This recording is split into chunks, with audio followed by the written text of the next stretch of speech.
कि बैसाख महीने में पवित्र वृक्ष के जड़ में एक लोटा जल समर्पित कर देने पर और वहां की जो रज है उसको मस्तक पर चढ़ा लेने पर 84 लाख योनियों से मुक्ति मिल जाती है। 84 लाख योनियों से।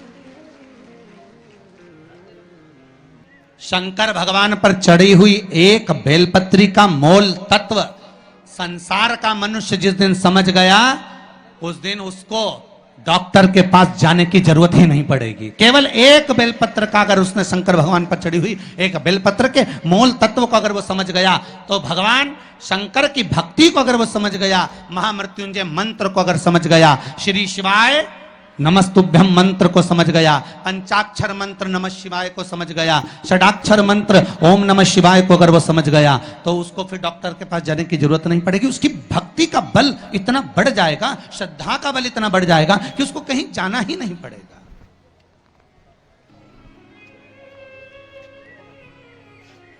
एक बेलपत्री का बल कितना प्रबल होता है, एक बेलपत्री का लक्ष्य तत्व कितना प्रबल होता है, कितना बलित होता है। वो एक बेलपत्र शिव को समर्पित करना। आप एक बेलपत्र का मोल तत्व, एक बेलपत्र का महत्व, शिव की एक पूजन का महत्व जिस दिन समझ गए उस दिन जीवन की सार्थकता अपने आप प्राप्त हो। आप उसको समझो तो शिव की एक बेलपत्र के नहीं जाओगे कभी डॉक्टर के पास, आप शंकर का भजन तो करो।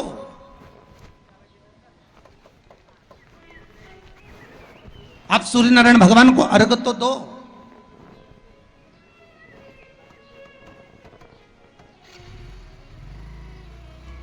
आप एक बेलपत्र शंकर को समर्पित तो करो। जिस बेलपत्र को आप वृक्ष पे से तोड़कर या बाजार में से 5 रुपए की खरीद कर लेकर शंकर भगवान को चढ़ा देते हो, शिव जी के पास जो पहुंच गई, जो अर्पण कर दिया जाता है, भगवान को दे दिया जाता है, वही तो प्रसाद बन जाता है। अरे बोलो जम के। जो शिव जी को दे दिया जाता है, अर्पण कर दिया जाता है, या राम जी को दे दिया जाए, या कृष्ण भगवान को दे दिया जाए, या देवी देवताओं को दे दिया जाए, जो भी हम भगवान को अर्पण करते हैं वो प्रसाद बनता है कि नहीं बनता? अरे बोलो जम के, बनता है ना प्रसाद। तो राम जी को तुमने लड्डू का भोग लगाया तो वो प्रसाद बन गया, उसको तुम लोगों ने खाया कि नहीं खाया? अरे बोलो जम के, खाया। हनुमान जी के मंदिर में ले जाके नारियल फोड़ा, वो प्रसाद बन गया। वो की चिटक निकाल निकाल के तुमने खाई कि नहीं खाई? खाई ना। देवी जी के मंदिर में गए, पूड़ी और हलवे का भोग लगाया, वो प्रसाद बना कि नहीं बना? अब शंकर भगवान को कोई तुम रोज तो चूरमा नहीं लगाओगे, शंकर भगवान को रोज तो तुम लड्डू लेकर नहीं जाओगे, शंकर भगवान को रोज तो तुम मिश्री लेकर नहीं जाओगे। तो शंकर भगवान के लिए रोज क्या लेकर जाते हो? बेलपत्र। अगर शिव जी को तुमने जो बेलपत्र चढ़ाया तो वो प्रसाद बना कि नहीं बना? बन गया ना। अब प्रसाद बन गया तो उस बेलपत्र को उठाकर लाकर खाना और खाकर अपनी औषधि के रूप में उसको स्वीकार करना, उसके बाद इस शरीर में चाहे शुगर हो, चाहे बीपी हो, चाहे ब्लड प्रेशर किसी भी रूप में हो, चाहे किडनी, लीवर कुछ भी डैमेज हो रहा हो, डायलिसिस चल रहा हो, अब एक बार बाबा को चढ़ाकर उससे विनती कर कर तो लाओ कि हे शंभु, ये तेरे बल पर लेकर जा रहा हूं। मैंने सुना है तुझ पर जो चढ़ता है वो प्रसाद बन जाता है, और ये त्रिगुणाकार बेलपत्र को मैं लेकर जा रहा हूं, मैं खाऊं और बाबा इतनी कृपा कर देना कि ये औषधि का काम कर दे और मेरी बीमारियां समाप्त कर दे। ये शिव से कहो। माल्य बनकर फेंका जाए बेलपत्र को,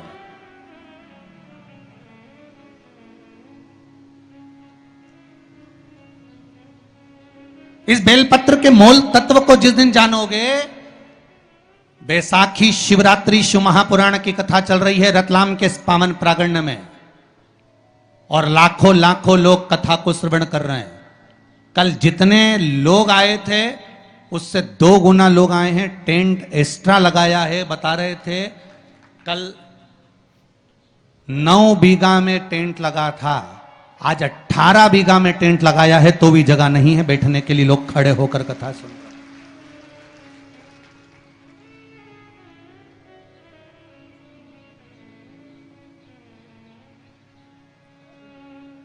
और 18 बीघा के टेंट में भी जगह नहीं। पीछे पुरुष को आप एक निगाह अगर मारकर देखेंगे तो ढेरों में खड़े हैं, इधर देखो उधर देखो, जहां निगाह पहुंच जाए उधर देख लीजिए महाराज।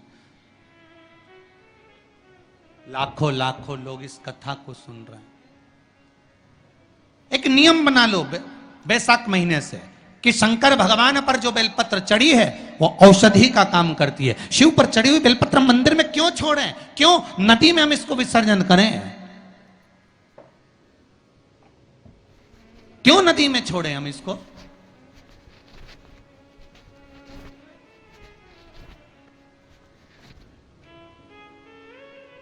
उसको उठा लाए, उसका प्रयोग करा, खाया, और उसका जो फल हमें मिला वो जीवन का सुख। हम तो ब्राह्मणों से भी कहेंगे, जितने ब्राह्मण जन शंकर भगवान के मंदिर में पूजन करते हैं, जितने विप्र जन भगवान शिव के मंदिर में पूजन करते हैं, उनको करबद्ध निवेदन, उनके चरणों को प्रणाम कर कर, उनके चरणों को नमन कर कर, उन ब्राह्मणों के चरणों को नमन कर कर निवेदन करूंगा कि आप शंकर जी के मंदिर में कोई प्रसाद बांटो ना बांटो।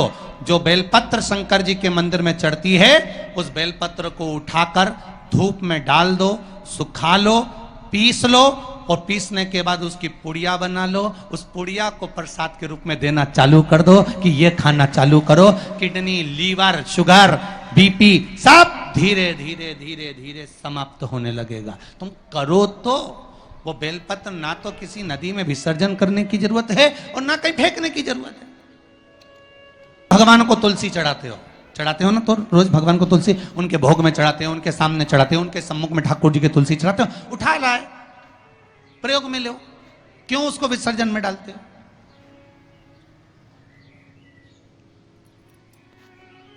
जो विसर्जन के लायक है उसका विसर्जन करो, और विसर्जन भी कहां करो। क्षिप्रा, गंगा, नर्मदा, सरयू या आपके क्षेत्र की कोई पवित्र नदी है, उस नदी में ले जाकर कोई निर्माल्य वस्तुएं मत पटको। आज वैसे ही इस पृथ्वी पर जल स्तर गिरते जा रहा है, उस पवित्र जल को हमें संजोना है। जो निर्माल्य की वस्तु मिले, एकांत में किसी खेत में उसको एक खड्डे में डालकर इकट्ठा करो। जब उसकी खाद बन जाए तो जिस खेत में उसको डालोगे भगवान के प्रसाद को, वो खेत भी उज्जवल आनंद सुख प्रदान करेगा और कुछ ना कुछ अच्छा देना प्रारंभ करेगा। क्यों किसी पवित्र नदी को हम नष्ट कर रहे हैं? क्यों गंगा को हम कचरा डालकर नष्ट करें? क्यों यमुना को, सरयू को, क्षिप्रा को हम नष्ट करें? हम उसको शुद्ध बनाने का प्रयास करें, हम उसको निर्मल बनाने का प्रयास करें। अपने गांव में, नगर में जो तालाब, जो बावड़ी, जो कुएं हैं, उनको हम निर्मल बनाने का प्रयास करें, शुद्ध बनाइए। भगवान ब्रह्मा और भगवान विष्णु ने यह संवाद निश्चित कर दिया कि मैं चरण देखने के लिए जा रहा हूं, आप शीश देखने के लिए जा रहे हैं। शीश में भगवान नहीं मिल पा रहे। भगवान चरण देखने के लिए गए, चरण ढूंढते ढूंढते ढूंढते भगवान विष्णु सामने प्रकट हो गए। ब्रह्मा जी भी आए, गाय और केतकी के फूल को लेकर आए, पर इनको चरण नहीं मिले। और ब्रह्मा जी ने कह दिया कि मुझे शीश मिल गया। झूठ निश्चित कर दिया है, असत्य निश्चित कर दिया।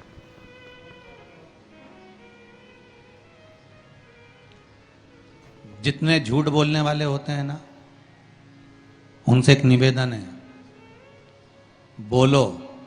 तुम्हारी झूठ बोलने की आदत है ना, खूब बोलो, हमारी तरफ से एकदम फ्री। झूठ बोलो, खूब बोलो, तो खूब बोलो, दमदारी से बोलो।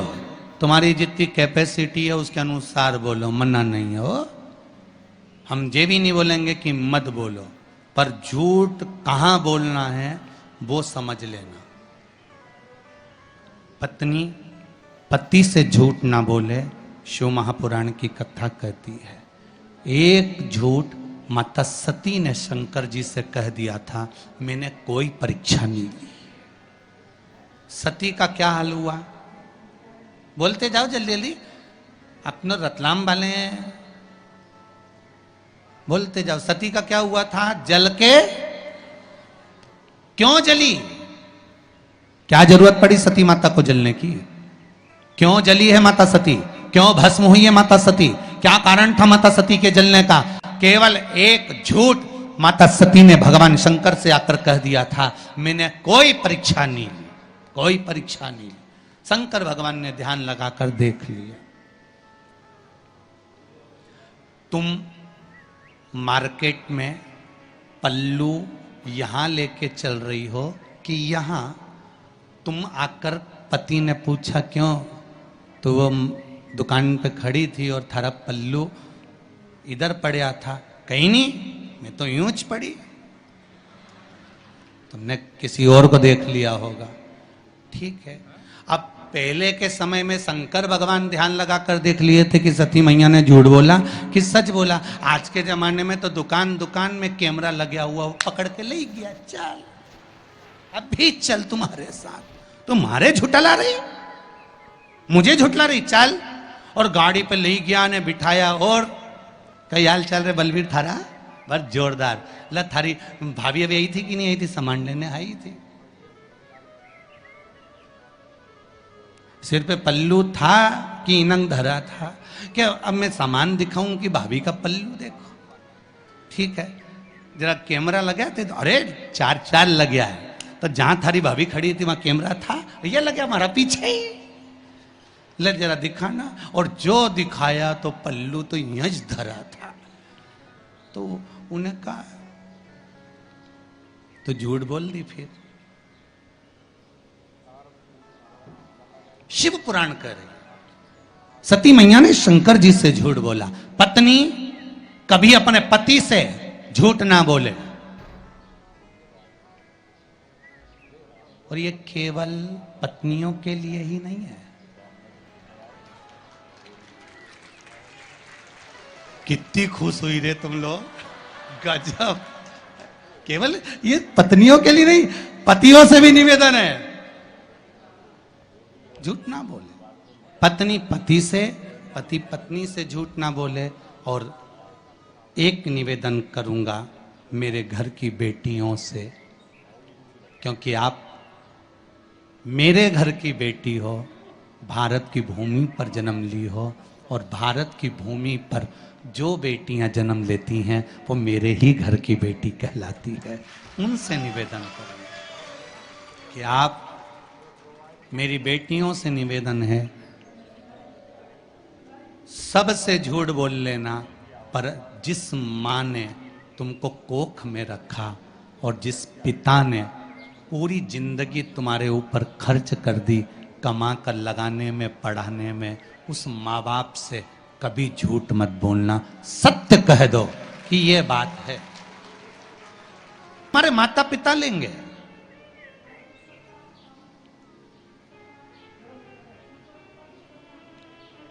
गणेश जी महाराज की शादी होना थी, घर में बड़े कौन थे, शंकर जी के, कार्तिक है। शादी किसकी हो रही है, गणेश जी की।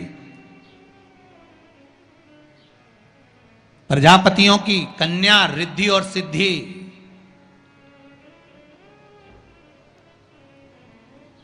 जब देव ऋषि नारद ने कहा प्रजापति से बेटियों का विवाह नहीं करना है, करना है,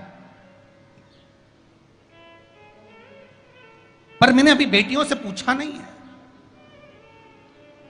विवाह के लिए मुझे बेटियों से तो बात करना पड़ेगी ना कि बेटियां विवाह करना है मुझे तुम्हारा। बेटियों ने अपने पिताजी से कहा, पिताजी हम भी विवाह करने को तैयार हैं, पर बात इतनी सी है कि हम विवाह तो कर लेंगे, पर बात केवल एक तत्व की है कि पिताजी हम विवाह तो करें, पर हम दोनों का जन्म एक साथ हुआ है, इसलिए विवाह भी एक ही लड़के से करेंगे। ठीक है। दूसरा, हमें मीठा खाने का शौक है, लड़का भी ऐसा होना चाहिए कि उसको भी मीठा खाने का शौक, ठीक है। हम दोनों बहन धीरे धीरे बात करती हैं, उसके कान ऐसे होना चाहिए कि वो हमारी धीमी बात को भी सुन ले, ठीक है।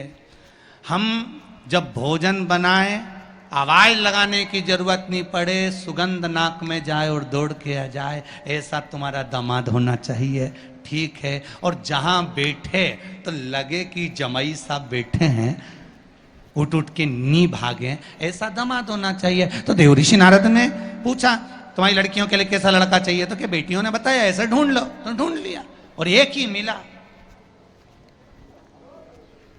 भी कोई साधारण नहीं था, सब देवताओं की शादी हो रही थी, गणेश जी की शादी नहीं हो रही थी। क्यों? क्योंकि इनको मुंह काय का लगा था, हाथी का।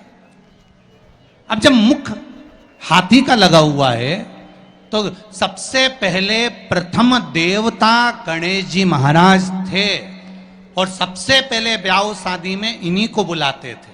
पर दिक्कत एक ही थी कि इनकी नहीं हुई थी ना, तो ये सबका काम बिगाड़ देते थे। अब इनकी पूजन हो रही शादी में, जिनके यहां भी इनको बुलाते हैं वहां शादी में इनकी पूजन होती, और ये अपने चूहों उनको कह देते चूहे को कि चले जाओ, वो दूल्हे के कपड़े रखे ना पीछे से ही काटिया, और जितने दुल्हन के कपड़े धरे उनके भी कुतरिया, जब कुतर दे। और चूहे जाते और शादी में जो दूल्हा दुल्हन कपड़े पहनते सब कुतर देते हैं। सब शादी में यही हाल, सारी शादी में। एक दिन शनि महाराज निकल कर जा रहे थे तो ब्रह्मा जी ने शनि देव से कह दिया, जितने भी दूल्हा दुल्हन की शादी होती है, क्यों शनिदेव अपनी कुदृष्टि इन पर क्यों देते हो? शनि जी ने कहा मैं कहाँ कुदृष्टि देता हूँ, और क्या बताओ, दूल्हा दुल्हन के सारे कपड़ों में आग लग जाती है, सारे कपड़े कुतर जाते हैं, चूहे उनको काट देते हैं, ऐसे छेद पड़ जाते हैं, ये आप नहीं दे रहे तो कौन दे रहा है?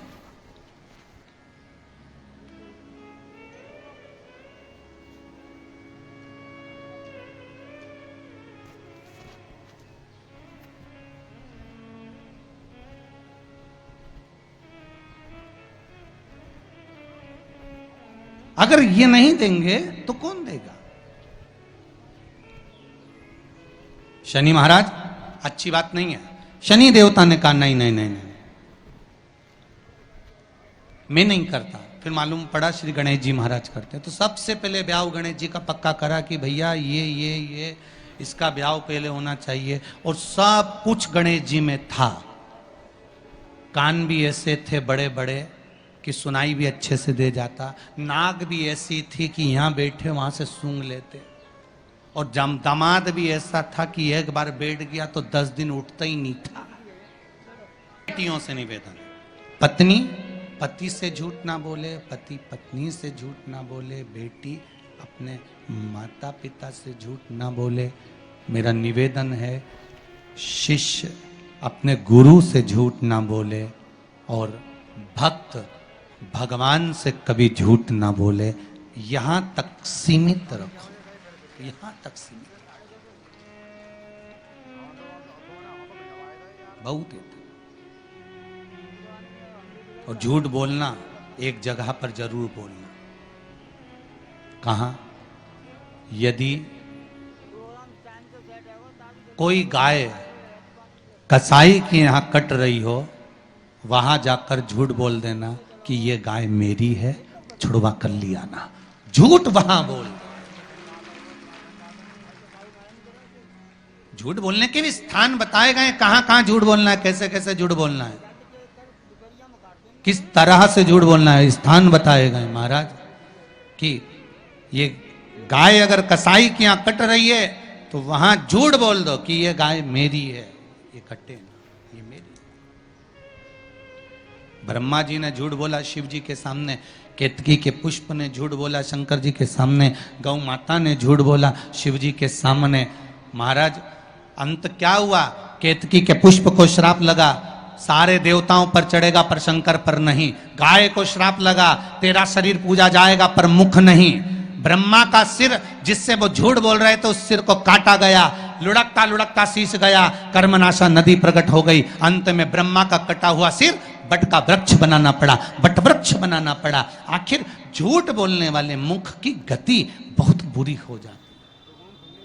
और पहले के समय में अदालत नहीं होती थी, पहले के समय में पंचायत नहीं होती थी, पहले के समय में एक काम होता था, गांव के लोग उसको ले जाते थे, शंकर जी के मंदिर में खड़ा कर देते थे और उठा गंगा जल और कह दे कि तूने ऐसा नहीं करा। मतलब शिव के मंदिर में झूठ बोलने वाला व्यक्ति अंत समय में पलंग पर तड़प तड़प कर मरता है, उसके शरीर की गतियां बेकार हो जाती हैं। शिव की कथा कह रही है, शंकर भगवान का अनुमोदन कह रहा है, आनंद कह रहा है कि जीवन में अगर आप भगवान शिव को कुछ समर्पित कर रहे हो, जीवन में कुछ आप चढ़ा रहे हो,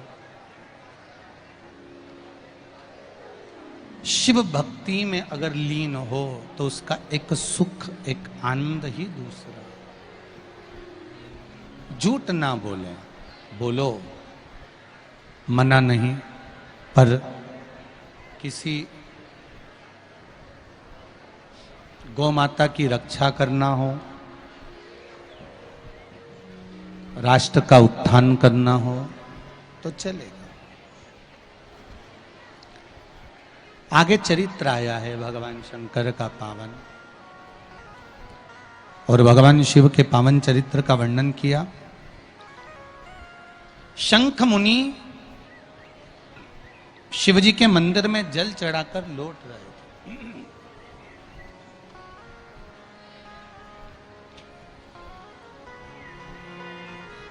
श्री शिवाय नमस्तुभ्यम, श्री शिवाय नमस्तुभ्यम।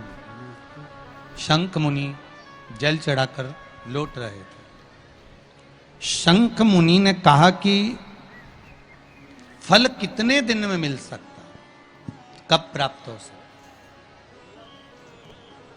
बहुत ध्यान से सुनना बैसाखी शिवरात्रि शिव महापुराण की कथा को।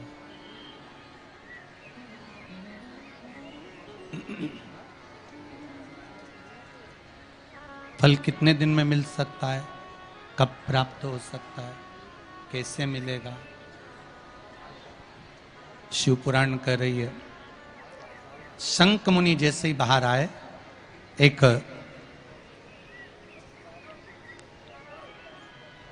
सामने से सर्प निकल कर जा रहा था।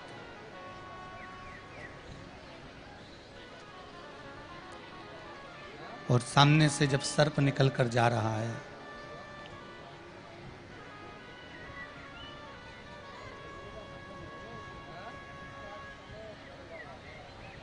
जब सामने से सर्प निकल कर जा रहा है, शंख मुनि को देखकर सर्प ने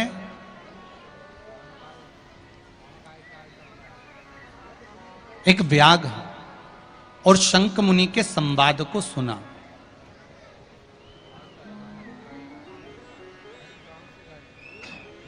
जिस संवाद में शंख मुनि व्याघ्र को बैसाख महीने की शिवरात्रि का वर्णन कर रहे हैं। बैसाख महीने की शिवरात्रि का वर्णन कर रहे हैं।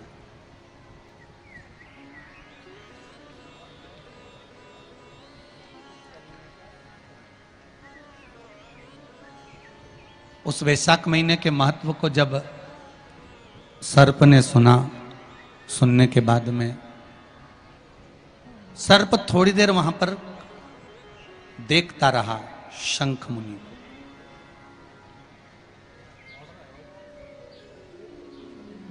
कुछ देर बाद जब शंख मुनि वहां से जाने लगे, शंख मुनि जब वहां से जाने लगे तो सर्प ने आवाज लगाई।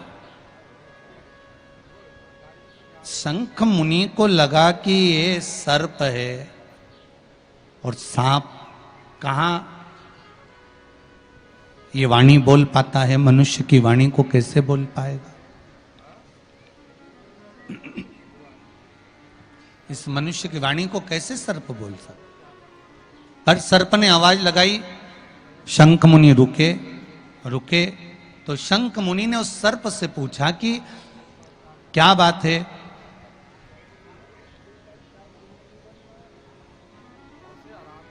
कुछ कहना चाहते हो आप? हाँ प्रभु, मैं अपनी दशा आपको कुछ बताना चाहता हूं। क्या कहना चाहते हो? क्या चाहते हो आप कहना? क्या बोलना चाहते हो? बताओ।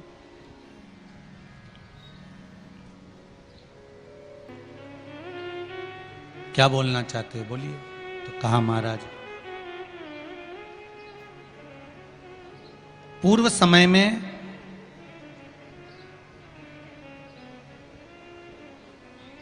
कुशित मुनि का मैं पुत्र, मेरा नाम रोचन था। मैं कुशित मुनि का पुत्र था, मेरा नाम रोचन था। महाराज,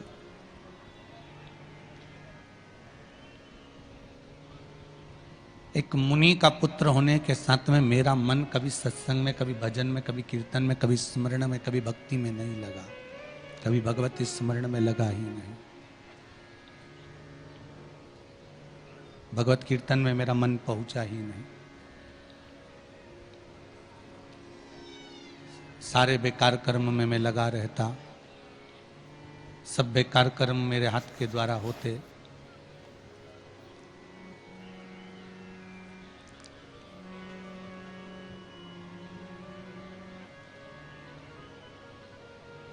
चोरी मैं करता, छल मैं करता, बेईमानी मैं करता, कपट में करता, निंदा में करता, बुराई में करता। सब बेकार कर्म मेरे द्वारा होते। एक बार मेरे पिता का जो निवास है वो प्रयागराज है। कहां पर रह रहे हो और वहां की धरा क्या कह रही है? एक भूमि का बहुत बड़ा प्रताप होता है महाराज, बहुत बड़ा प्रताप।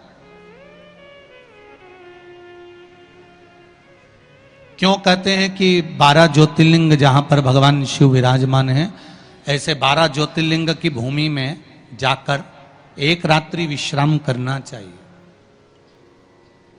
किसी पुरी में जाओ,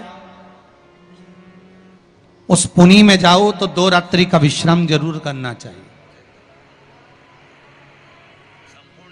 किसी तीर्थ में जाओ तो इस तीर्थ में जाकर पवित्र नदियों के जल का सींचन, भले आप स्नान करें ना करें, पर पवित्र नदियों के जल का सींचन होना चाहिए।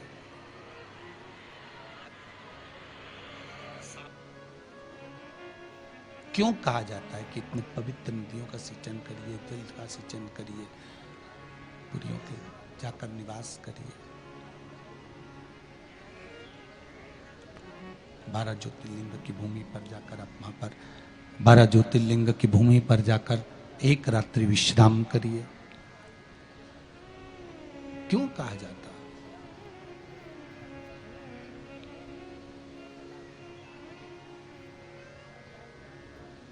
लोभ, आसक्ति, वासना, तृष्णा, मोह, प्रपंच, ये सब जब हम किसी 12 ज्योतिर्लिंग की भूमि पर जाकर एक रात्रि विश्राम कर कर जब भगवान शंकर के नाम का स्मरण करते हैं, पूजन करते हैं, भक्ति करते हैं, भजन करते हैं, कीर्तन करते हैं, मंत्र जाप करते हैं, नाम जाप करते हैं, तब इस शरीर के द्वारा वो रात्रि भर विश्राम करने पर हमारे भीतर का जो ताप है, पाप है, लोभ है, आसक्ति है, तृष्णा है, वासना है, अहम है, ये सब निकल कर बाहर हो जाता है। ये सब निकल कर बाहर,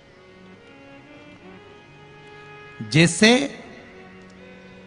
भट्टी के अंदर लोहे को पकाया जाता है और फिर निकाला जाता है, तो लोहे को जिस आकृति में ढालना होता है उस आकृति में लोहा ढल जाता है। उसी तरह जब हम 12 ज्योतिर्लिंग में से किसी एक ज्योतिर्लिंग की भूमि पर जाकर रात्रि विश्राम करते हैं तो हम भी भगवान शंकर के आशीर्वाद से निखर कर बाहर निकल कर आते हैं, निखर कर हम बाहर।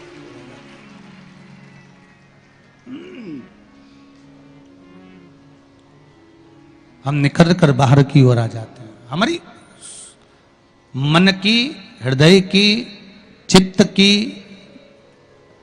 जो सुंदरता है भजन के बल पर, वो सामने प्रकट हो जाती है।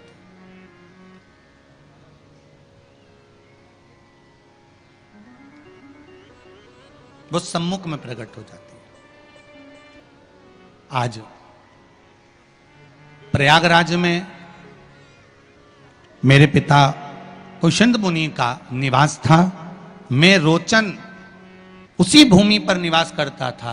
एक बार त्रिवेणी संगम पर जयंत नाम के एक ब्राह्मण आए और उन ब्राह्मण ने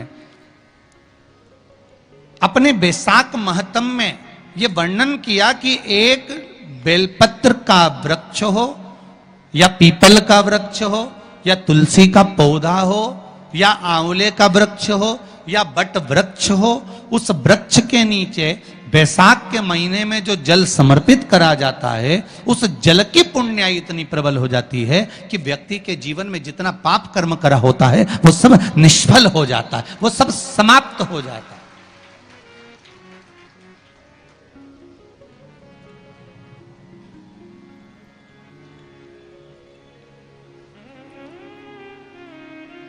एक हरिचंदन का वर्णन आपको पहले कथा में करा है, सुना है आप लोगों ने कि नहीं सुना है? किस किसने सुना, जरा हाथ उठाओ। हरिचंदन का वर्णन करा था। ध्यान होगा कि तुलसी की लकड़ी जब सूख जाती है तो उस तुलसी की सूखी हुई लकड़ी को घिस कर चंदन बनाया जाता है, और उस चंदन को कार्तिक महीने में भगवान ठाकुर जी को, लड्डू गोपाल को, भगवान कृष्ण को, राम को या शालिग्राम भगवान को वो चंदन लगाया जाता है। तो उस चंदन की महत्वता इतनी प्रबल होती है, उस चंदन की इतनी प्रबल महत्वता होती है कि उस चंदन को जब हम भगवान पर लगाते हैं और लगाया हुआ चंदन हमारे हाथ में जो रह जाता है उसको संभाल कर रख लेते हैं। वही चंदन जब किसी बच्चे को निमोनिया हो जाता है या ठंड की शिकायत हो जाती है या उसकी श्वास चलने लगती है या उसका दम भराने लगता है, बच्चा की पसली चलने लगती है, तब केवल उस चंदन को कंठ पर लगा दिया जाता है तो 20 से 25 मिनट के अंदर वो बच्चा ठीक हो जाता है। उसकी इतनी प्रबलता होती है। हरिचंदन, शंभु, हरिचंदन की इतनी महत्वता होती है।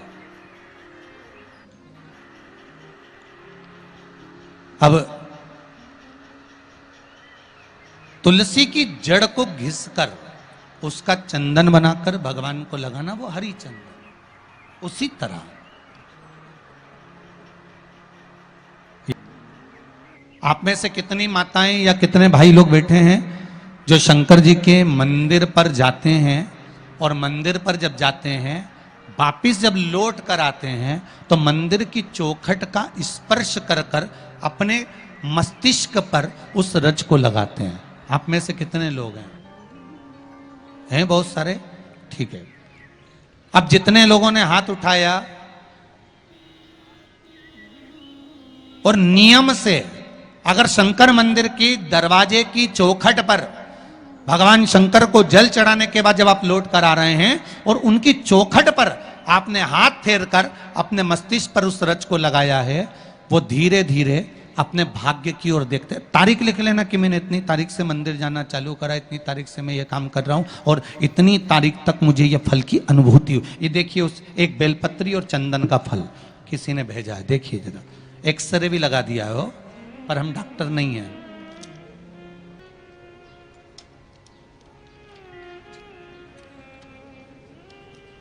एक्सरे भी लगाया है।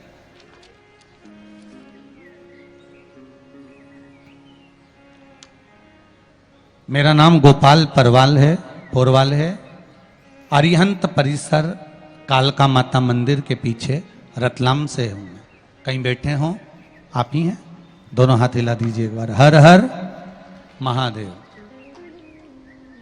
गुरुदेव, मेरे गले की हड्डी और टॉन्सिल बढ़ी गई थी। मैं 3 साल से बहुत परेशान हो रहा था। मैंने बहुत इलाज करवाया। मैंने 1 साल पहले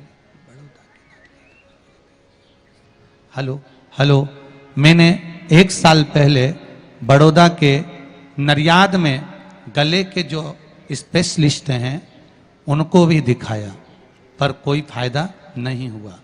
मैंने अभी फिर से 9/3/2022 को, तीसरा महीना मतलब अभी कौन सा चल रहा है, चौथा, 9 तारीख तीसरा महीना 2022 को इंदौर के बॉम्बे हॉस्पिटल में बताया। वहां के डॉक्टर ने ऑपरेशन का बोल दिया था, कहा था कि ऑपरेशन कराना पड़ेगा तभी जाकर ठीक हो पाएगा। गुरुदेव, मेरे घर पर लॉकडाउन से आपको कथा चलती है और कथा में आपके श्रीमुख से मैंने कई बार सुना था कि शिवलिंग पर 1 लोटा जल चढ़ाने से कितना फायदा होता है। शिवलिंग पर चढ़ी बेलपत्र को खाने से बड़ी बीमारी दूर होती है। इसलिए मैंने शिवलिंग पर 1 लोटा जल और 1 बेलपत्र खाना शुरू कर दिया। उसका फायदा यह हुआ कि गुरुजी, मैं 19 तारीख को चौथे महीने में, कौन सा महीना चल रहा है अभी, चौथा, तीसरे महीने से प्रयोग करना चालू करा।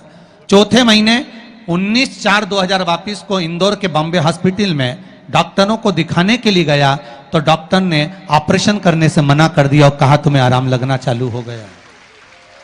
उसका एक्सरा भी मैंने लगाया है जो यहां पर है। ये शिव कथा है, ये शिव महापुराण। विराजिए, बैठिए। हर हर महादेव। शंकर का अनुमोदन, शंकर का स्मरण, शिव भक्ति, शंकर की भक्ति, शिव की भक्ति आप जिस भाव से, जिस हृदय से, चित्त से, मन से, दिल से करते हो, शिव आपके लिए वो कामना पूर्ण करता ही है। मेरा ओघड़दानी है मेरा शंकर, मेरा शिव ओघड़दानी है। शिव से दिल से कहो।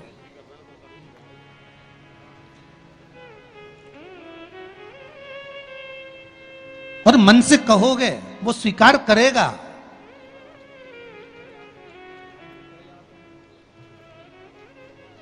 एक बेलपत्री के महत्व को समझना है हमको। केवल एक बेलपत्र। और मेरा कई मंदिरों से, और मंदिर के अगर कई ट्रस्टी बैठे हो उनसे सबसे निवेदन है, जो बेलपत्र ज्यादा चढ़ गई हो उसको सुखा लो, पाउडर बनाओ, पुड़िया बनाओ और प्रसाद के रूप में बांटना प्रारंभ करिए। आप उसका फल देखोगे तो आनंद की अनुभूति हो जाएगी। हमें फेंकना नहीं है, हमें उसको निर्माल्य में डालना नहीं है, उसको किसी नदी तालाब। जल की महत्वता या उस बेलपत्री की महत्वता को हमें समझना है, जिससे हमको फल की अनुभूति हो, सुख की अनुभूति हो, आनंद की अनुभूति हो।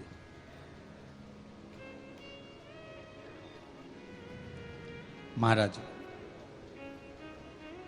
मैंने जयंत ब्राह्मण के मुख से कथा सुनी, जल के महत्व को सुना।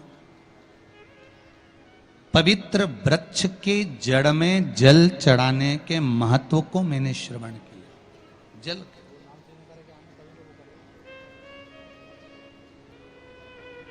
शंकर भगवान का अगर कहीं मंदिर है आपके नजदीक में, कहीं पर भी अगर मंदिर है, उसके मात्र शिखर का दर्शन भी आप कर रहे हो ना, उसमें भी आपको सुख का अनुभव हो जाएगा। अभी किसी ने कहा, गुरुजी वो राजस्थान में 300 साल पुराना शिव मंदिर तोड़ दिया, उसके लिए आप कुछ नहीं कहोगे? आप शंकर की कथा करते हो, शिव जी का इतना वर्णन करते हो, शिव मंदिर तोड़ा गया, आप कुछ नहीं कहोगे? हमने काम कहकर क्या करेंगे? वो तोड़ते रहें, हम बनाते रहेंगे, उसमें क्या टेंशन? जमीन के मंदिर तोड़ सकते हो, पर ये सनातनियों के दिल में जो मंदिर बन गया उसको कैसे तोड़ोगे महाराज? कैसे तोड़ोगे? हमारा तो केवल इतना सा निवेदन था, मंदिर तोड़ना ही था तो कम से कम उसके अंदर जो धरोहर रखी थी 300 वर्ष पुरानी, जिसको पुरातत्व विभाग को देना था, मेरे शंकर कार्तिकेय माँ गणेश जी उनको धीरे से नीचे से हाथ जोड़कर उखाड़ लेते, निकाल लेते और उसको पुरातत्व विभाग को ही दे देते तो भी दिल में प्रसन्नता होती। पर जिसके कर्म का दंड जो भोगेगा। कभी तो नेत्र खुलेंगे, कभी तो ऋषि बोलेंगे। हमारे इसमें कई माताएं ऐसी बैठी हुई हैं पंडाल में भी और टीवी के सामने जो माताएं आस्था चैनल पर कथा सुन रही हैं, फेसबुक यूट्यूब पर जो कथा सुन रही हैं, उसमें भी कई माताएं कई भाई लोग ऐसे बैठे होंगे जो मंदिर जाते हैं और मंदिर में जाने का नियम बनाते हैं और 1 महीना 1.5 महीना 2 महीना 3 महीना मंदिर जाते हैं, 4 महीना मंदिर जाते हैं और मंदिर में जाने का नियम बनाने के बाद में जब उनका कार्य नहीं होता तो वो मंदिर जाना छोड़ देते। भगवान सुन ही नहीं रहा।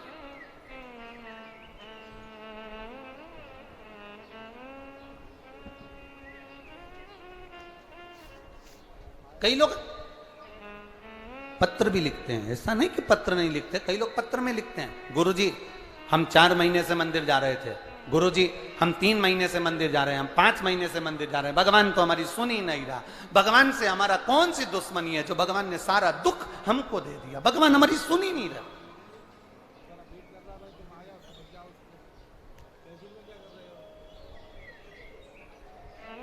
सबकी सुनता है, इतने सारे आपके पास में पत्र आते हैं, गुरुजी भगवान सबकी सुनता है तो हमारी क्यों नहीं सुन रहा? हम भी तो मंदिर जा रहे हैं, हम भी तो भगवान को जल चढ़ा रहे हैं, हम भी तो भगवान के मंदिर में झाड़ू लगा रहे हैं, हम भी तो भगवान के मंदिर में पोछा लगा रहे हैं, हम भी तो भगवान का श्रृंगार कर रहे हैं, फिर भगवान हमारी सुनता क्यों नहीं है? महीना 3 महीना 4 महीना जाते हो और मन में विचार रखते हो कि भगवान ऐसा कर देना कि बस मेरा काम हो जाए। भगवान भी मन में सोचते हैं तो चिंता मत कर, तेरे यहाँ किसी की दुकान हो तो उस दुकान को एक बार देखना। एक दुकान में सेठ जी बैठा रहता है, उसको घर पर 5 लाख रुपए पहुंचाना। समझना जरा बहुत अच्छे से, सेठ जी दुकान पर ऑफिस में और उसको 5 लाख रुपए अपने घर पर भेजना है। उसके यहां पर 15 नौकर काम कर रहे हैं। एक नौकर 1 महीने पहले लगा, एक नौकर 3 महीने पहले लगा, एक नौकर 10 महीने पहले लगा, एक नौकर 1 साल से लगा, एक नौकर 5 साल से लगा। अब सेठ जी वो 5 लाख रुपए अपने घर भेजना है तो कौन से नौकर के हाथ में देंगे? बोलो रीजी जी। जो 1 महीने काम पर आया उस पर, जो 2 महीने काम पर आया उस पर, जो 3 महीने काम पर आया उस पर, जो 4 महीने काम पर आया उस पर नहीं। सेठ जी ने पुराने को बुलाया, इधर आओ, इधर आओ। हाँ सेठ जी, बेटा ये बैग घर पर रख के आना, हो संभाल के ले जाना, 5 लाख रुपए सावधानी से ले जाना। जी आप चिंता मत करो सेठ जी, आप बिल्कुल चिंता मत करो। सेठ जी ने 5 लाख का बैग दिया और 5 लाख का बैग उस पुराने नौकर ने जो 2 साल से 3 साल से 4 साल से लगातार सेवा में लगा हुआ था, वो 5 लाख का बैग सेठ जी ने उसके हाथ में पकड़ाया कि ये तुम देकर आना। बस उसी तरह वो भोलानाथ और अपन उसके चाकर हैं, वो भी हमारे हाथ में इतनी जल्दी नहीं दे देता है, वो देगा जब जब आपको पूर्ण तरह से परख लेगा, वो परखेगा तब वो देगा। और आप क्या करते हो?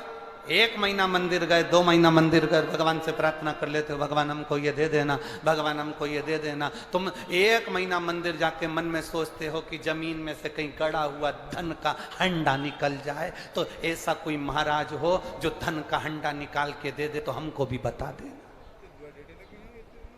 नहीं, अपने कर्म को करो, अपनी मेहनत को करो, अपने परिश्रम को करो।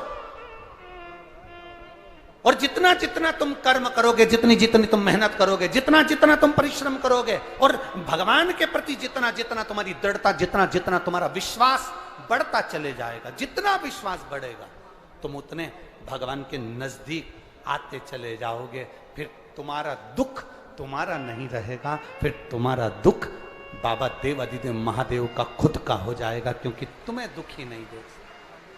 नेत्र नहीं खुले, वो सेवा में लग गए। मंदिर जाओ,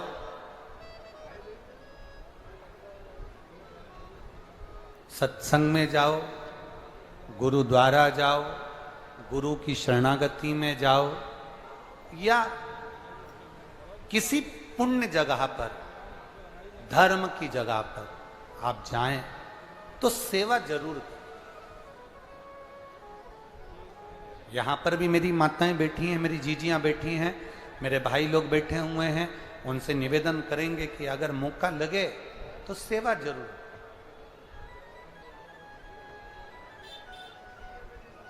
जो सुख है सेवा में, वो सुख दुनिया में कहीं नहीं मिलने वाला। आप लोगों से हम कहते आए हैं कि घर से चला करो तो पानी की कितनी बोतल लेकर चलना है? जम के बोलो जरा, 2।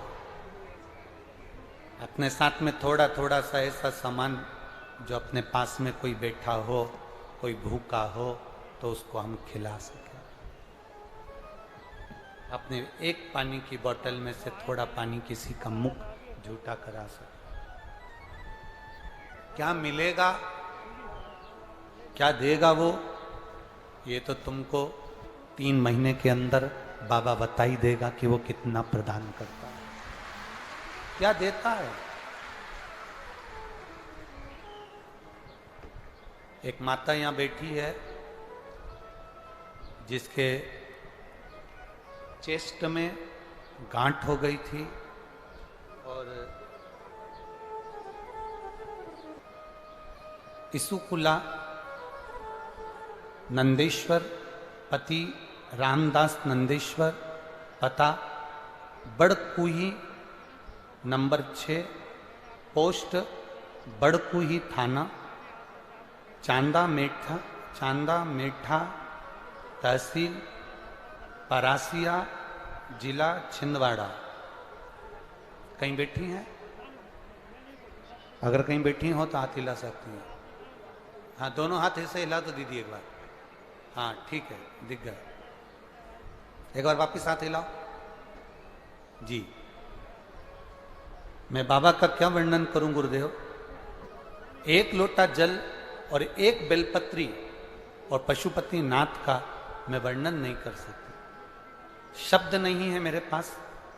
गुरुजी 11/9/2017, अभी कौन सा साल चल रहा है? 2023।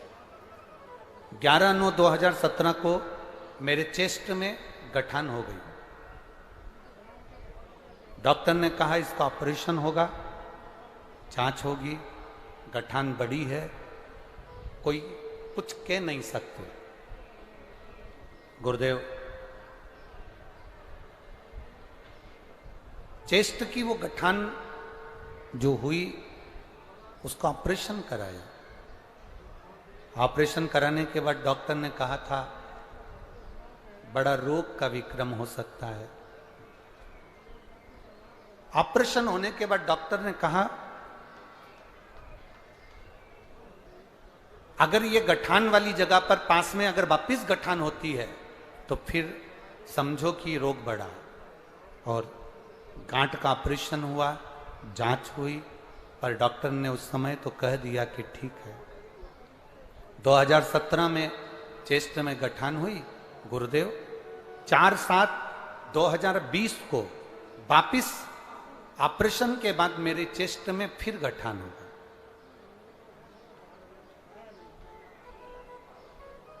अब 4/7/2020 को वापिस गठान हुई, फिर वापिस उसका ऑपरेशन करवाया।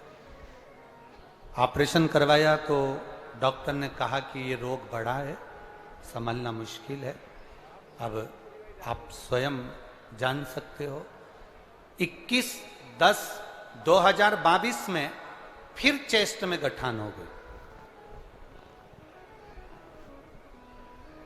अब डॉक्टर कहते हैं गुरुजी ऑपरेशन कर भी देंगे तो फिर गठान हो जाएगी, अभी ऑपरेशन के लायक शरीर नहीं। हमने डॉक्टर साहब से कहा डॉक्टर साहब दवाई गोली दे दीजिए, उन्होंने दवाई गोली दे दी, ऑपरेशन की फिर तारीख निकाली। इतने में पड़ोसन ने कहा कि एक काम करो, थोड़े दिन शंकर के मंदिर तो जाओ और एक बेलपत्री जो शिव जी के मंदिर में चढ़ी हो उसको उठाकर लाओ और उसको खाना चालू करो। गुरुदेव मेरे शरीर से इतना बल नहीं कि मैं जा सकूं, 2-3 ऑपरेशन हो गए। परिवार के एक सदस्य से कहा कि तुम बेलपत्र लाकर दे दो। मेरे परिवार का एक सदस्य भाई बेलपत्र लाकर देता, मैं खाती। गुरुदेव दूसरी बार जांच कराने के लिए 20 दिन के बाद हम ऑपरेशन के लिए जाने लगे। डॉक्टर ने कहा आपके शरीर में जो गांठें थीं अब वो समाप्त हो गई है और तुम्हारा रोग भी ठीक हो गया। बहन अब ठीक हो? एक बार हाथ हिला दो वापिस। हाँ वापिस हिला दो हाथ। हर हर महादेव। बैठिए। श्री शिवाय नमस्तुभ्यं। शिव तत्व इसको कहते। एक पत्र और बड़ा सुंदर है, देखिए।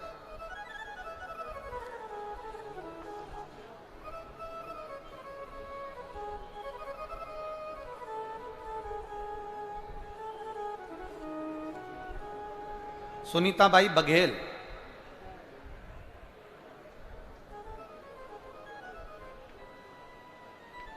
सिवनी की रहने वाली हैं सुनीताबाई बघेल, जिन्होंने पत्र में लिखा है कि मेरी भांजी को कैंसर हो गया था और कैंसर होने के बाद उसके ऑपरेशन हुए। ऑपरेशन होने के बाद भी उसका शरीर ठीक नहीं हुआ तो डॉक्टरों ने जवाब दिया। तब हमने केवल अपनी भांजी से एक ही बात कही, जितना समय मिले आप देवाधिदेव महादेव की आराधना करो। उस भांजी के लिए हम 3 जगह पर कथा सुनने के लिए गए। पंडाल में बैठे एक ही काम करते थे गुरुजी, पंडाल पे से सब उठकर चले जाते थे, तो पंडाल में जो कचरा पड़ा रहता था उसको उठाकर ले जाकर एक कोने में डाल देते थे। मैंने बैतूल की कथा सुनी, भोपाल की कथा सुनी, इंदौर की कथा सुनी। आज मैं बाबा को नमन करने के लिए आई हूं। गुरुदेव मेरी भांजी का कैंसर ठीक हो गया है, इसलिए मैं बाबा को यहां नमन करने के लिए। उन्होंने पत्र में लिखा कि पंडाल में बैठकर कथा सुनना, पंडाल में बैठकर सेवा करना।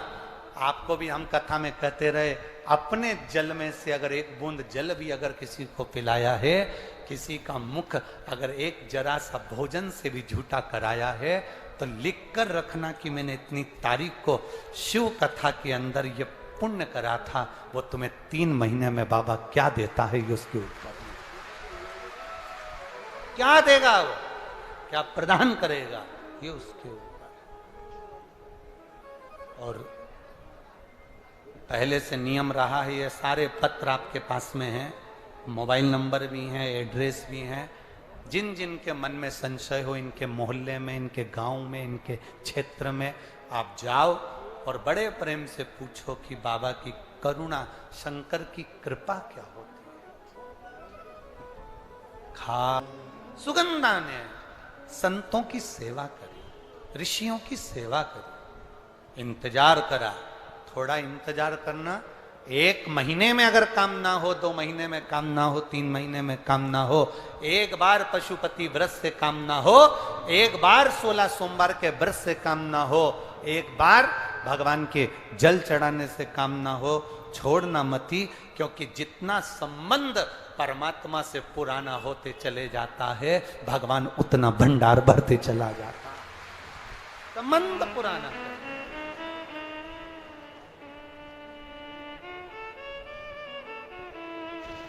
संबंध पुराना।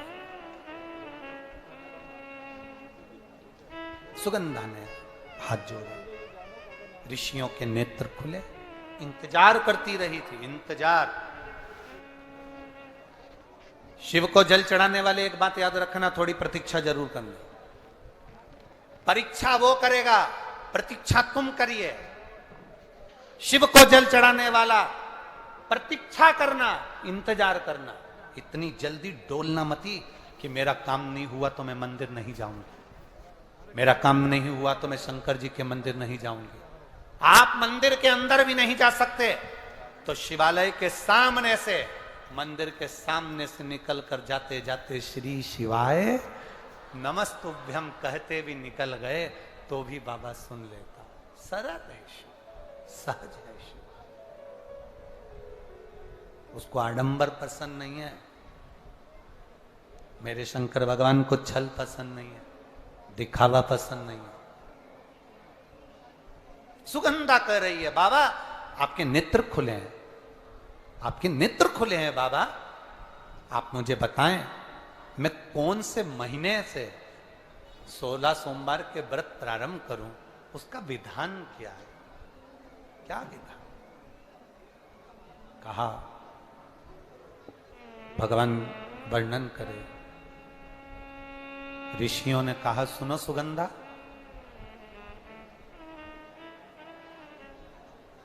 ये 16 सोमवार का व्रत कोई साधारण नहीं है। सुगंधा, संतान की प्राप्ति के लिए अगर 16 सोमवार का व्रत उठाया जाता है तो श्रावण के पहले सोमवार से उठाया जाता है। कब से उठाना चाहिए? श्रावण का पहला सोमवार। सुनो सुगंधा, यदि कोई विशेष बीमारी हो गई, बहुत रोग हो गया, तकलीफों में जिंदगी चल रही हो, बहुत कष्टप्रद जीवन चल रहा है, तो बैसाख के महीने के पहले सोमवार से 16 सोमवार का व्रत उठाना चाहिए। और सुनो सुगंधा, उत्तम वर, उत्तम घर, व्यापार, व्यवसाय, नौकरी, पद, प्रतिष्ठा,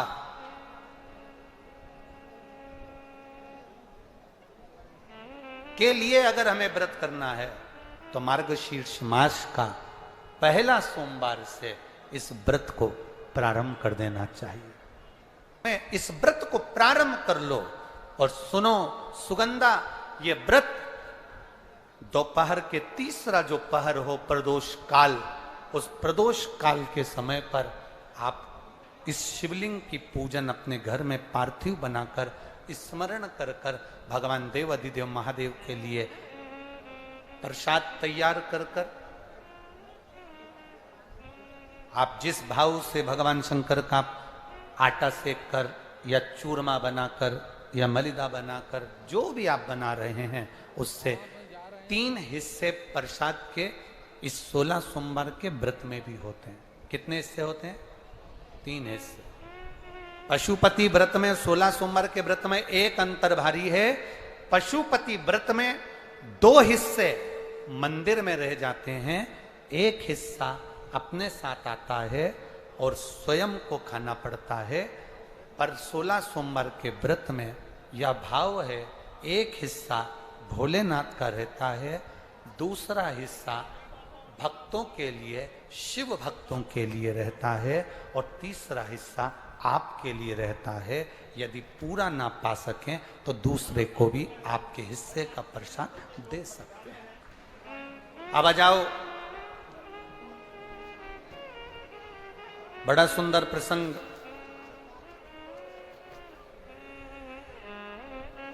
नरसिंह पुराण का आता है।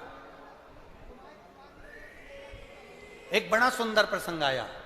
16 सोमवार के प्रसाद को कई माताएं जब 16 सोमवार का उद्यापन करती हैं, 16 जोड़े आमंत्रित करती हैं और 16 जोड़ों को घर में बुलाकर जब भोजन कराती हैं, तो वो 16 जोड़े जो भोजन करने वाले होते हैं या 16 सोमवार के उद्यापन, हम तो आपसे यहां तक कहेंगे कि 16 सोमवार का उद्यापन अगर किसी के यहाँ मोहल्ले में, कॉलोनी में, घर में किसी के यहाँ हो रहा हो तो उसके यहाँ आप भोजन भंडारा खाने के लिए जाओ चाहे मत जाओ, पर 16 सोमवार का अगर प्रसाद का उद्यापन का अगर प्रसाद मिल जाए तो दोनों हथेलियां फैलाकर श्री शिवाय नमस्तुभ्यम कहकर, ओम नमः शिवाय बोलकर, नमः शिवाय बोलकर अपनी कामना कर कर, किसी के अगर उद्यापन हुआ हो, दोनों हथेलियां फैलाकर उससे थोड़ा सा प्रसाद मांग कर, उसी के दरवाजे पर खाकर आ जाइए,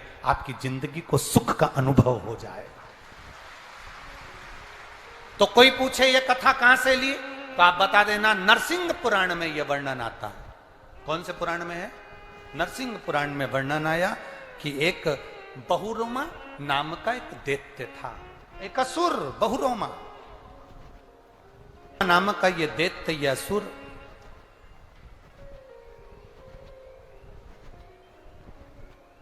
मार्ग से निकल कर जा रहा था और किसी एक ऋषिवर ने, एक गुरु ने, एक संत ने उस बहुरोमा दैत्य को देखा। नरसिंह पुराण का चरित्र। कोई आपसे पूछे कि 16 सोमवार के व्रत का, प्रसाद का महत्व क्या है? क्या महत्व?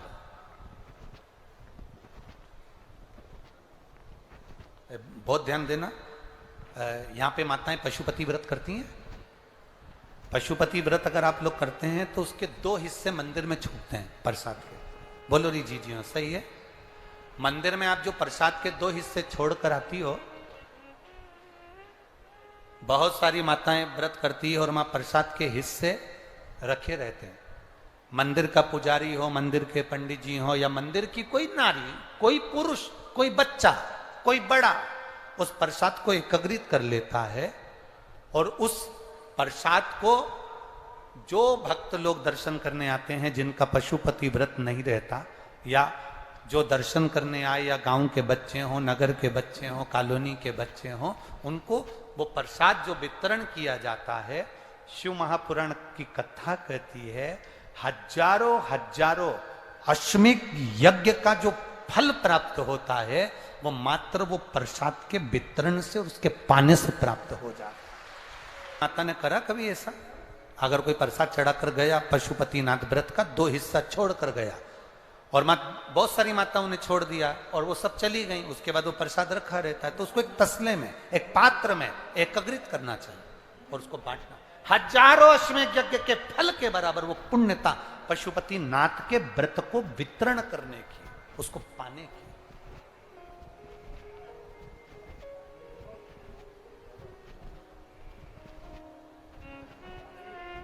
तीन चीजें बड़ी महत्व की हैं शिव मंदिर में। एक, जो दिया लगाकर चले गए, शिवालय में जो दीप लगाकर चले जाते हैं, दिया रखकर चले जाते हैं, वो दिया ठंडा हो जाता है। जब वो दिया समाप्त हो जाए, ठंडा हो जाए, बुझ जाए, ठंडा हो जाए, वो दिया पड़ा रहता है। 3 चीजें शिवालय में हमेशा याद रखो। उन दियों को उठाकर एक जगह पर ले जाकर एकत्रित कर कर बाहर जहां जगह होती हो, डलिया में, खोखे में, वहां रखो। वो रखे हुए दीप जो ठंडे हो गए हैं, उनको उठाकर एक जगह पर ले जाकर रख देने से जीवन में कभी विपदा की अगर घड़ी आती है, विपदा की घड़ी से मतलब होता है कोई बड़ा रोग आ गया, कोई एक्सीडेंट हो गया, उस एक्सीडेंट के समय पर एम्बुलेंस भी नहीं आई, कोई नहीं आया, आपने भगवान शंकर के सामने से रखे हुए दिए जो ठंडे हो चुके हैं, जले हुए नहीं, जो ठंडे हो गए, जिनमें ना दीप में कुछ भी नहीं बचा, वो ठंडे हो गए, उनको उठाकर आपने अगर एक और ले जाकर भी रखा है, अगर कोई आपकी विपदा की घड़ी में खड़ा नहीं होता, तो वो दीप जिनको आपने उठाकर एक और ले जाकर रखा है देवाधिदेव महादेव के मंदिर में, महादेव आपको उठाकर ले जाकर कहीं श्रेष्ठ जगह पर जरूर रखते हैं, निश्चित। बोल बम का नारा है, उस दीप को रखे। 3 चीजें बड़ी महत्व की। एक, प्रसाद, शंकर के मंदिर का पशुपति व्रत का प्रसाद। एक, शिव मंदिर में रखी हुई जल से भरी हुई बाल्टी, हंडा। अब हमें यहां छिंदवाड़ा का तो नहीं मालूम, ये शिव पुराण तो कहती है अपने घर से जल लेकर जाना चाहिए, आप लोग ले जाते हो ना, पर मंदिर के अंदर भी बाल्टी भर कर रखा रहता है पानी। यहां रखते हैं क्या कि कोई भक्त आए और उसको चढ़ाना हो तो वहां से भरकर, वो बाल्टी, वो हंडा अगर तुम्हें दिख रहा है कि खाली है और बावड़ी, कुआं, नल दूर है या बाहर है, तो प्रयास करना कि वो बाल्टी, वो हंडा, वो घगरा आप उसको भरकर मंदिर में जरूर रखकर आना। जितने लोग जल चढ़ाएंगे वो जल आपकी ओर से चढ़ा हुआ होगा, उसका फल अपने खाते। मैं कहा था गुरु नानक देव जी की कथा वर्णन करी थी, तो गुरु नानक देव जी की कथा में अपन ने बाले की कथा श्रवण करी थी। उस बाले से कहा कहीं लंगर हो रहा हो, कोई लंगर चख रहा हो, कोई भंडारा हो रहा हो, कोई भोजन कर, उसका एक क्रम समझाया गया कल की कथा में। आज की कथा में अपन ये श्रवण कर रहे, ये सुन। तो नरसिंह पुराण कह रही है, बहुरोमा नाम का दैत्य, एक ऋषिवर ने पूछ लिया तुम तो दैत्य हो, तुम तो असुर हो, पर समझ में नहीं आया कि तुम दैत्य असुर होकर ये शंकर जी के मंदिर के बाहर क्यों बैठे रहते हो। एक ऋषिवर ने, गुरुवर ने पूछ लिया, एक संत ने पूछ लिया।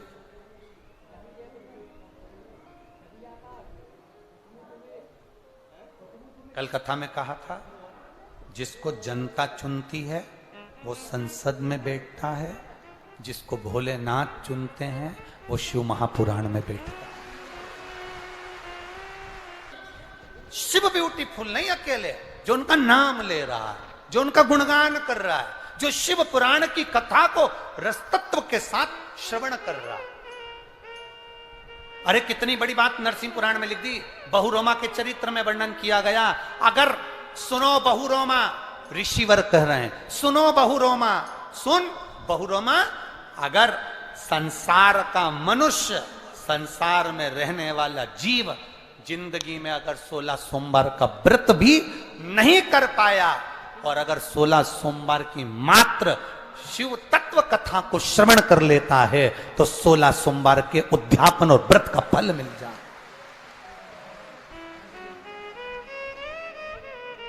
आस्था चैनल पर जितने लोग कथा सुन रहे हैं, फेसबुक यूट्यूब पर जितने लोग कथा सुन रहे हैं, इस सुंदर छिंदवाड़ा की पवित्र भूमि पर जितने लोग कथा सुन रहे हैं, और जो छिंदवाड़ा वासी रह गए उनसे निवेदन है अगर मौका मिले तो जीवन में दूसरी बार बार बार शिव पुराण अपने छिंदवाड़ा में नहीं आएगी।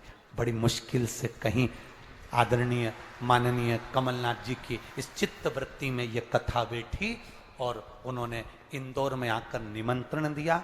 इंदौर में जब संजय शुक्ला जी के यहाँ पर कथा चल रही थी, उस समय पर जो निमंत्रण दिया, उस समय की कथा का क्रम आज यहाँ पर विराजमान हुआ है। कहीं भाग्य लेकर आए होगे तो ये कथा में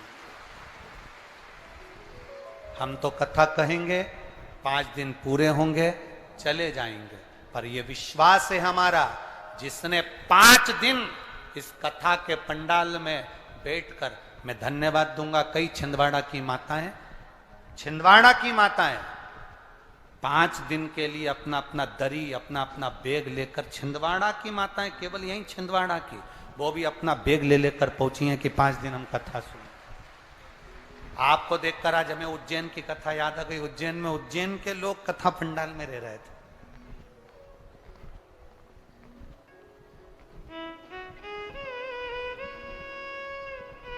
क्या देता है वो उसी के हाथ।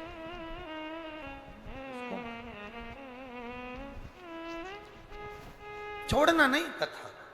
यहां पर बहुरोमा नरसिंह पुराण कर रही है, बहुरोमा का चरित्र स्पष्ट वर्णन कर रहा है कि अगर 16 सोमवार का व्रत भी नहीं कर सकते तो ये 5 दिवसीय जो 16 सोमवार शिव महापुराण की कथा 16 सोमवार के व्रत के महत्व की चल रही है, उसको ही सुन लेना तो तुम्हें पूरे 16 सोमवार व्रत का फल प्राप्त हो जाए। पूरे 16 सोमवार वो कब बदल देता है पता नहीं पड़ता। आपको कथा में कहा था, देवता पल्ला झाड़ कर देते हैं और महादेव छप्पर फाड़ के देते हैं। कब बदल देता? आप 2 दिन से देख रहे हो, कल और आज। तुम्हें इतना अंदाजा नहीं होगा कि रात्रि को 2 बजे